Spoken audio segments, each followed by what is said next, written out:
Hello，大家好，祝大家新年快樂，馬年行好運，馬年一馬當先。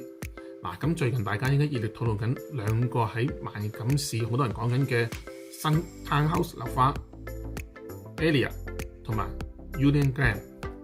咁我同大家比較一下啦。首先第一，我講下佢哋嘅 location 先。Alia 咧就位於Wardour 夾 Major Mackenzie 以北，而 Union Glen 咧就位於 Kennedy 夾 Major Mackenzie。咁其實雙方嘅位置都好近嘅喎，佢兩個車程咧大概係5分鐘距離到嘅啫。咁第二我就講下佢哋嘅業權啦。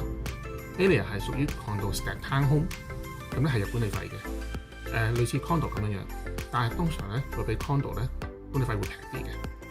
而呢個 Union Glen 咧就係 freehold townhouse， 係永久業權，係完全冇管理費嘅。